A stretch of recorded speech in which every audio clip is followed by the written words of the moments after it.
Hello నమస్తే, welcome to నవ చైతన్యం న్యూస్. నేను మీ సురేష్ బాబు. నిన్న తెలంగాణ ఆవిర్భావం దినోత్సవంగా పవన్ కళ్యాణ్ గారు తెలంగాణలో ఒక మీడియా సమావేశం ఏర్పాటు చేశారు తన ఇంటి బయట. వాస్తవంగా మీడియా సమావేశం కాకుండా ఆయన ఒక బహిరంగ సభ ఏర్పాటు చేద్దాం 2000 మందితో అనుకున్నారు. కానీ తెలంగాణ గవర్నమెంటు అక్కడ పర్మిషను ఆయనకి ఇవ్వకపోవడంతో తన ఇంటి బయటే ఆయన ప్రెస్ మీట్ అనేది అరేంజ్ చేశారు.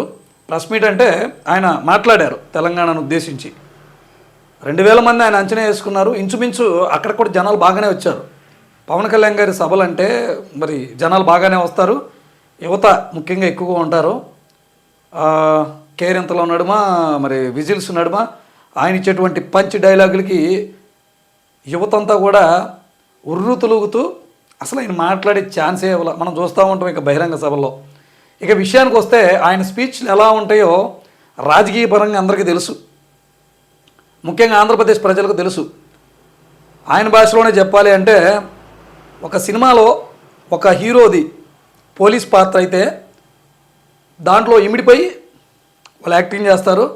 ఆ తర్వాత షూటింగ్ నుంచి బయటకు వచ్చిన తర్వాత క్యాజువల్గా వాళ్ళ పనులు వాళ్ళు చేసుకుని వెళ్తారు. ఇంచుమించు పవన్ కళ్యాణ్ గారి పరిస్థితి కూడా అలాగే ఉంటుంది.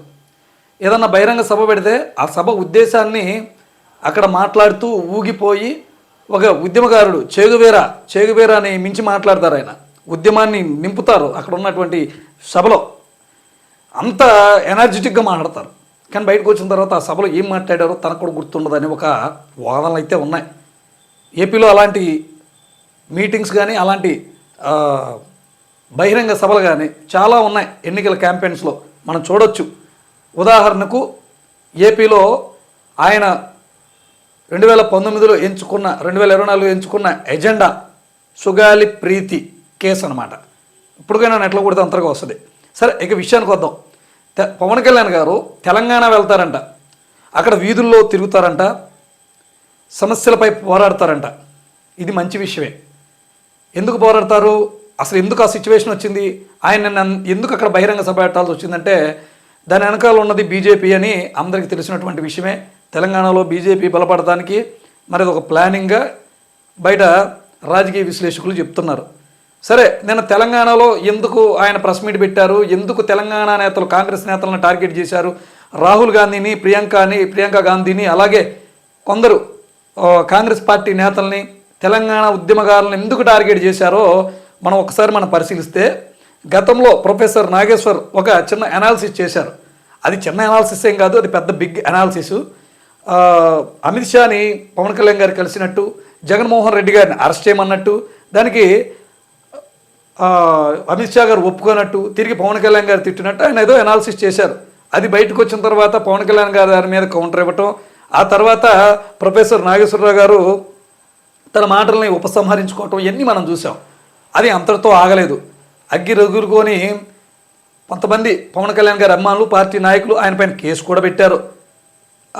సరే, దీనికి ఇక్కడే తెలంగాణకి ఆంధ్రప్రదేశ్కి మళ్ళీ ఒక ఉద్యమంలాగా ప్రాంతీయవాదం తలెత్తిందనమాట.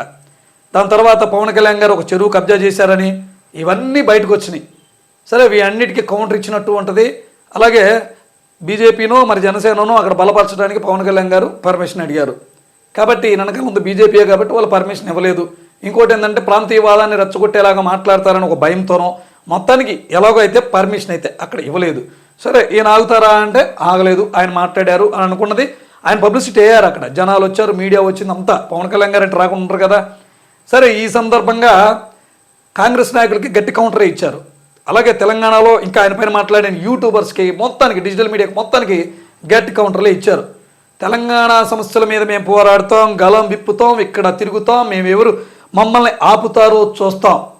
తెలంగాణలో పార్టీ పెట్టకూడదా, పోటీ చేయకూడదా, రాహుల్ గాంధీ గారు ప్రియాంక గారు దేశం మొత్తంలో ఎక్కడైనా పోటీ చేయొచ్చా, ఇలా ప్రాంతీయవాదాన్ని రెచ్చగొడతారా, మీరు జాతీయవాదాన్ని పక్కన పెట్టి ప్రాంతీయవాదాన్ని ఇచ్చేస్తారా, నేను ఒక భారతీయ పౌరుణ్ణి, నాకు ఎక్కడైనా మాట్లాడే హక్కు, పోటీ చేసే హక్కు, తిరిగే హక్కు ఉంటుంది, నన్ను తెలంగాణ రానివ్వరా, ఎవరు వస్తారో చూస్తాం, నేలకులు కోస్తాం అంటున్నారు, మీరు నేలకులు కోస్తానంటే మేము నేలకు బయటకు పెట్టుకొని చూస్తామా, ఇలా రకరకాలుగా ఆయన మాట్లాడారు. ఉర్రూ తొలగిపోయారు యువతంతా కూడా.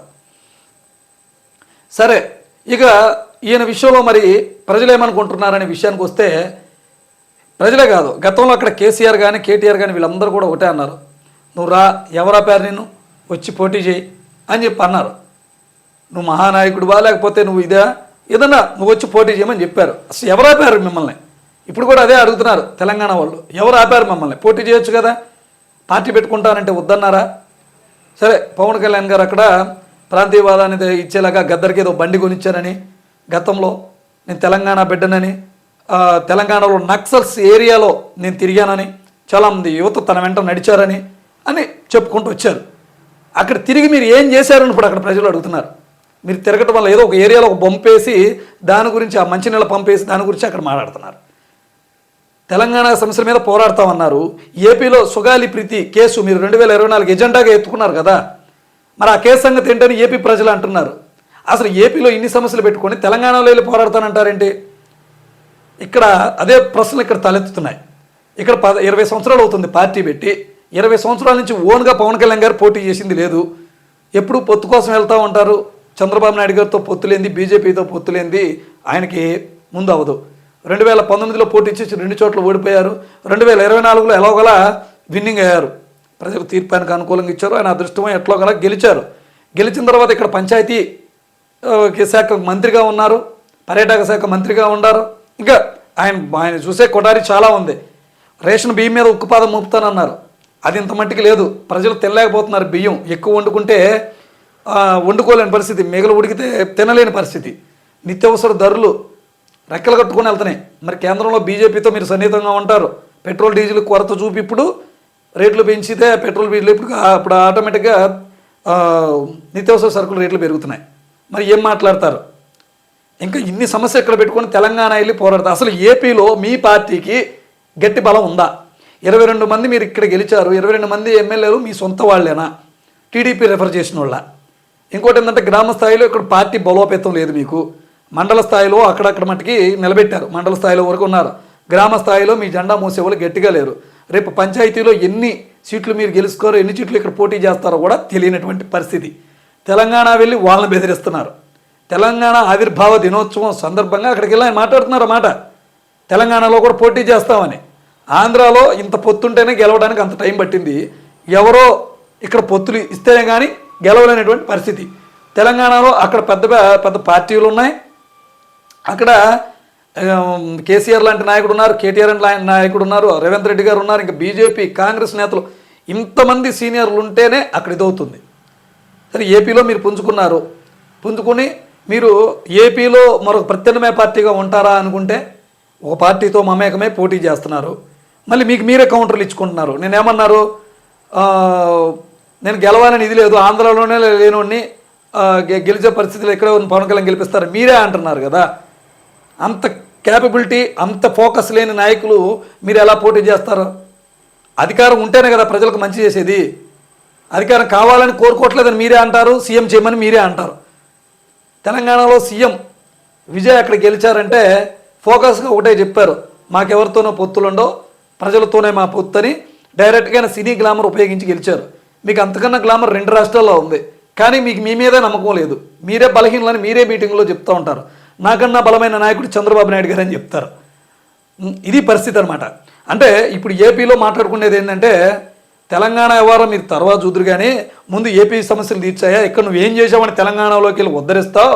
తెలంగాణలో ఉద్ధరించడానికి అక్కడ పార్టీలన్నీ ఉన్నాయి, అక్కడ మీతో పని లేదు, అయినా మీకు అక్కడ పొత్తు పెట్టుకునే నాయకులు లేరు. పోనీ మీరు పొత్తు పెట్టుకోవడానికి అక్కడ టీడీపీ వీకే, అక్కడ బీజేపీ వీకే, కాంగ్రెస్ మిమ్మల్ని దగ్గరకు రానివ్వదు. అలాగే ఇక బీఆర్ఎస్ అసలు మీరు గడప కూడా దొక్కలేరు.